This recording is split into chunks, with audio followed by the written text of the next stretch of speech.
여러분 안녕하십니까. 윤석열 대통령 탄핵 심판에서 각하로 갈 것이다. 제가 지난 시간에 두어 차례 말씀드린 것 같습니다. 자, 각하로 가는 이유는 그거죠. 지금 조한창, 그다음에 정형식 등 해서 우파 재판관들이 한 4명 정도가 입장이 뚜렷합니다. 이것은 기각이다. 여기에서 마흔여까지 포함하고 또 한 명을 좌파에서 포섭을 한다면 한 6대 3 정도로 가려고 생각을 했지만 마흔역 임명도 지금 현재 최상목 대행의 입장을 보면 불가능해 보입니다. 자, 그리고 또 우파 재판관 4명 지금 끈끈하게 뭉쳐있기 때문에 도저히 이것은 인용으로 갈 수 없는 겁니다. 그렇다면 기각으로 갈 텐데 기각으로 가게 되면은 헌법재판관, 좌파 재판관들 이들은 평생을 이제 머리를 쓰고 살아야 돼요. 그렇기 때문에 그러면 제일 좋은 게 뭐냐? 책임을 그러면은 우리 국회로 넘기자. 그래서 나오는 말이 각하입니다. 그래서 저는 각하로 갈 것이다. 어차피 인용을 하지 못할 것 같으면 기각보다는 각하가 낫다. 왜? 본인들의 안위를 위해서 저는 그렇게 생각을 합니다. 그래서 각하로 갈 확률이 제일 높다라고 생각을 합니다. 그리고 또 하나 중요한 게 뭐냐 하면 헌재에서 그동안은 위법, 불법을 저지른 게 너무나 많아요. 인민재판과 같았다라는 생각을 지울 수가 없습니다. 그 첫 번째가 바로 뭐냐면 답변 기한을 보장 없이 수신 간주로 해서 공판 기일을 잡아버려요. 위법하게 공판 기일을 잡은 거죠. 이게 하나고, 두 번째 대통령 측 협의 없이 무작정 변론 기일을 지정했다라는 거. 이 위에 1번하고 같이 연동해서 제가 말씀드린 겁니다. 세 번째, 수사 중인 내란죄 수사 사건 기록을 수용을 했어요. 수사 중인 형사재판에서 수사 사건 기록을 가지고 와서 증거 채택할 수 없거든요. 그런데 그것을 가져왔다는 거예요. 이것은 헌재법 32조 단서 위반입니다. 네 번째, 탄핵안 핵심 내란죄 철회 수용이에요. 이 사기 탄핵이라는 것밖에 안 되는 거거든요. 아니, 국회에서 내란죄로 탄핵을 시켜놓고는 탄핵 소추안을 가결시켜놓고는 그것을 헌법재판소에 가지고 와서 내란죄를 빼버려요. 짜장면을 시켰는데 짜장이 안 온 거야. 이거와 똑같은 거라는 거죠. 안고 없는 찐빵이다. 이런 말이 나오는 겁니다. 그래서 사기 탄핵이다. 이것을 용인을 했다. 어디에서? 헌법재판관에서. 이거 완전 미친 짓이죠.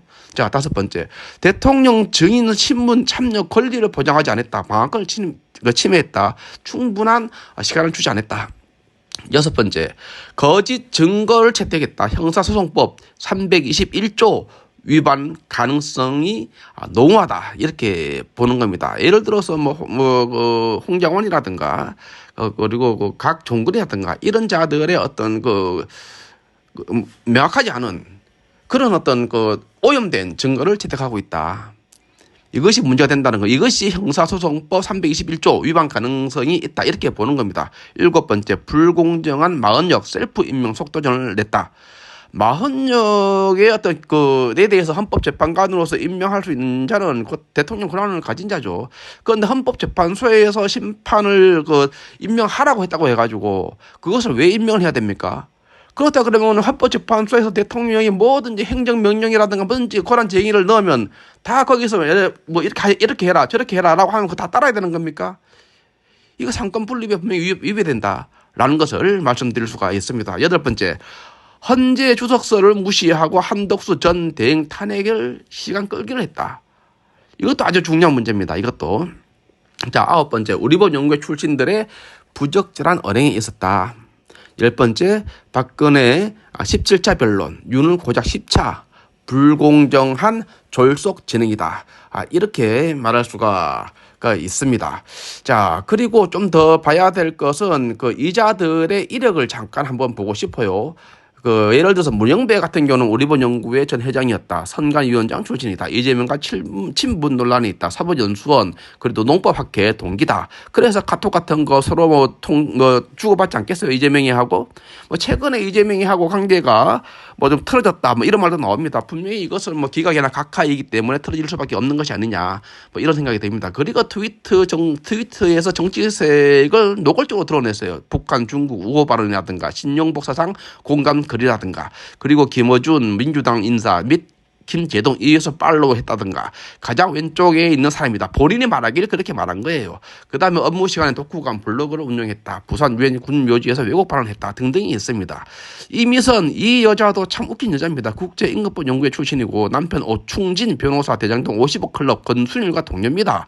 동생 이상희 변호사는 윤석열 퇴진 특위 부위원장입니다. 웃기죠. 그리고 재판 맡은 기업 보유 주식을 가지고 있어요. 본인이 재판한 기업의 주식을 본인이 가지고 있다니까요. 재판 연간 기업 주식 대량 보유했다. 승소 후에 추가 매입을 해요.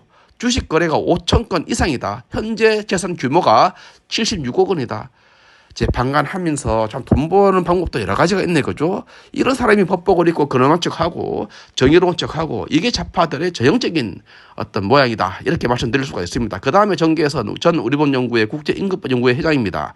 남편 항필규 변호사 잘 알죠? 윤석열 탄핵 시국 선 참여한 논란이 있고 남편은 소속 공감 이사장 김이수는 지금 윤석열 탄핵 소추단 단장입니다. 국회 측에. 여기가 이 양반이 바로 남편이 되고 누굽니까 항필구의 부인 되는 사람이 정계선입니다. 자, 그 다음에 정정미는 선거관리위원장 출신입니다. 이게 부정선거하고도 많이 연관이 되어 있다 이렇게 봅니다. 인사청문회에서 대한민국의 주적에 관한 명확한 입장 표명을 거부했습니다. 자, 그리고 국내 학문선교 처벌 형법 92조의 위헌 대체 복무제의 합헌이라는 판단을 했습니다. 자, 그리고 마은역은 여러분들 너무나 유명해서 잘 알 겁니다. 우리본연구회 출신 사회주의 지하혁명조직 인민노련 핵심 멤버로 활동을 했다. 대한민국 자유민주주의 체제를 전복하고 사회주의 노동자 혁명을 목표로 한 단체입니다. 미디어법 반대, 국회 불법 정거로 기소된 민노당 12명 전원 공소 기각을 했습니다. 정교조 영가 투쟁 합법 판결 논란이 있습니다. 자, 이런 자들이 마연역은 지금 현재 재판관이 아니지만 문영배, 이미선, 정계선, 정정미 등 이런 자들이 헌법재판소에 앉아 있으면서 이들 4명은 무조건 윤석열 대통령 탄핵 인용입니다. 그 외에 정영식이라든가 아니면 그 외에 3명 있죠. 이분들은 끝까지 아마 기각으로 이제 갈 겁니다. 그 중에 한 명을 포섭을 하고 40여기까지 예를 들어서 그 재판관이 된다 그러면 6대3 전략을 얘들이 짜고 있는 것이고 그 공작을 해왔다. 저는 그렇게 생각을 합니다. 그렇기 때문에 최상목이가 넘어가지 않아야 되고 분명히 그렇게 하지 않을 것이라고 저는 생각을 합니다. 어제죠. 어제 아마 마흔여기에 대해서 누구죠? 뭐 이름이 생각 안 나는데 마흔역 최상목한테 마흔역에 대해서 빨리 임명해라 이런 압박을 했다는 그런 기사도 있고 이재명이가 모습을 드러내지 않으면서 또 공작을 했다. 공작을 했는데 어디다 공작을 했는지 모르지만 그렇게 추측이 되고 있는 것입니다. 마흔역을 임명하게끔 했든가 임명을 해도 시간이 너무 늦어서 안 될 텐데 그 다음에 또 어딘가 하면 자기 어떤 선거법 위반 있죠. 거기에 대해서 재판관들 회유하고 포섭하고 어떤 공작을 하기 위해서 그들을 만났다 이런 이야기도 있고 또 하나는 방안을 마련하기 위해서 헌법재판관 중에 누구죠? 김영두인가요? 를 이제 포섭하려고 문영배를 만났다 이런 이야기도 있습니다. 물론 이거는 사실이 아닙니다. 사실이 아닌데 그런 이야기가 들리고 있다는 것을 말씀을 드리는 겁니다. 자, 오늘은 이쯤 되면 우리가 대통령이 분명히 돌아갈 수 있구나. 각하가 맞구나. 이들이 이렇게 설치되는 것을 보면은 분명히 각하 이용한 기각이다. 기각을 하기에는 헌법재판관, 좌파재판관들 안위가 좀 위험하다. 그리고 폭동이 일어날 수 있다. 그렇기 때문에 각하로 가서 책임을 헌법재판소가 아닌 그 책임을 국회에 떠넘기는 그런 작전을 쓸 것이다. 그런 공작을 할 것이다. 라는 말씀을 드립니다. 여기까지 하겠습니다. 감사합니다.